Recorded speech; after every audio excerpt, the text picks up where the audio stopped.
Stokes on today's Washington Journal, available online at cspan.org. We're going to leave this now and take you live to the Capitol and comments from members of the Congressional Black Caucus, their chairman, Barbara Lee. Caucus meeting with Vice President Biden, and that is that the overwhelming majority of the Congressional Black Caucus members are opposed to the current tax plan. We will have a specific proposal that we'll be presenting today that Congressman Bobby Scott, Congresswoman Donna Christensen, and our task force have been working on, and they've put this together over the last couple of years. So Congressman Scott and Congresswoman Christensen will speak in just a minute. However, before they come to the podium, let me say that the vast majority of CBC members are opposed to the estate tax provision and to extending the Bush-era tax cuts for the wealthiest 2% of Americans.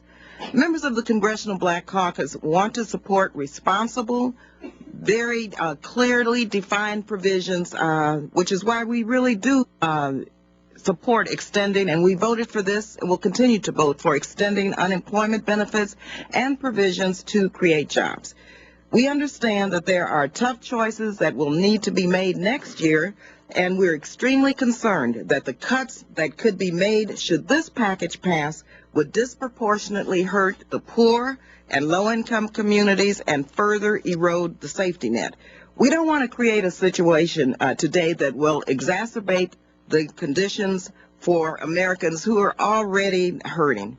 That would be unfair and would be unwise. So I would like now to ask Congressman Bobby Scott to come forward, a member of the House Budget Committee, but also who heads our task force, which has been formulating this proposal. Thank you again, Congressman Scott, for your leadership. Thank you, Chairman Lee and Delegate Christensen. It's a pleasure to be here. Congresswoman Lee has asked me to get a consensus among members of the Congressional Black Caucus to see how we can proceed with the President's proposed tax cut compromise with the Congressional Republicans. Now, the CBC is an ideologically diverse group. There are a lot of different ideas about what we should be doing. I, for one, believe that we should let all of the tax cuts expire because I worry about the draconian spending cuts to vital programs that Congress will have to make next year. However, after speaking with my colleagues, I can tell you that an overwhelming caucus is against the President's proposal as it currently stands. Any extension of Bush-era tax cuts for the wealthiest Americans begins as just a non-starter, especially the particularly offensive estate tax. This provision costs more than $60 billion over 2 years, and yet the Republicans who support the $60 billion for the estate tax relief argue that we cannot afford $50 billion to extend the unemployment insurance, or $14 billion to provide our struggling seniors who are going another year without a cost of living adjustment with a $250 check, and they even oppose the perfunctory cost of living adjustment for federal employees. We can't afford that, but we can afford apparently $60 billion for the wealthiest 2% of Americans. The Congressional Black Caucus has reached a consensus on 3 areas that we believe we can unite behind. First, we support the 13-month extension of emergency unemployment insurance benefits, but we all agree that we also ought to extend benefits for the so-called 99ers, those who are exhausting even the benefits they have. Second, we would prefer we insist on guarantees that no plan will deprive Social Security of necessary revenue. We believe that the idea of a payroll tax or an equivalent payment to taxpayers, such as a tax rebate check, is a good way of getting money in the hands of hardworking Americans. And finally, if we do have to kick the proverbial can down the road on addressing the deficit and inequities in the tax code, we support a 2-year extension of the Bush-era tax cuts for the middle and low-income families, in addition to extending the enhanced provisions included in the American Recovery and Reinvestment Act. That's the Earned Income Tax Credit, the Child Tax Credit, and the College Scholarship Tax Credit. This will hopefully provide enough time for our recovery to truly accelerate and help communities most affected by the recession.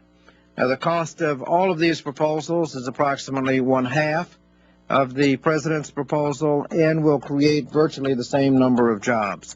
I believe that if we permanently extend any of the Bush-era tax cuts, we eventually will have to pay for those tax cuts. If you look at the Bowles-Simpson Commission recommendation, we know what $3.8 trillion in tax cuts will cost and what we have to do for that. And that's the cost of extending all of the Bush-era tax cuts.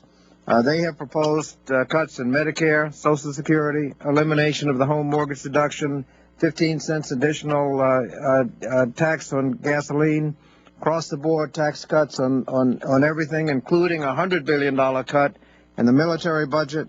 One day we might actually get serious about dealing with the deficit, and these are the kinds of cuts that we'll have to make in order to find $3.8 trillion in deficit reduction.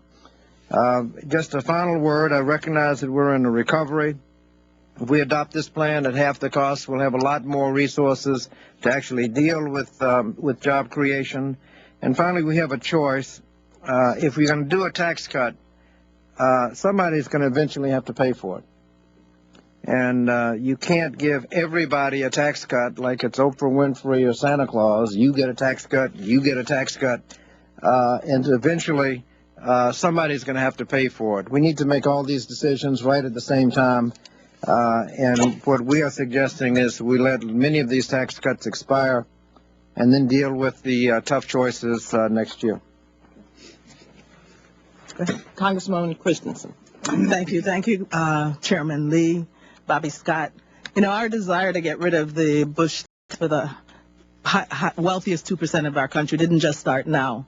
We were never for them in the first place. Anyone who followed those tax cuts could see how they would grow, could tell that we would be where we are today.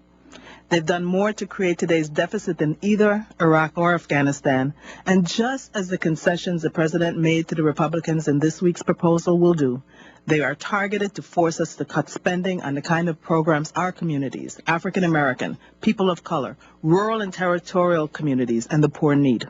This is just gives our Republican colleagues another chance to play gotcha. If we extend the upper end tax cuts and add that big estate tax giveaway, then when we move to fund implementation of the Affordable Care Act, there'll be no money. Gotcha.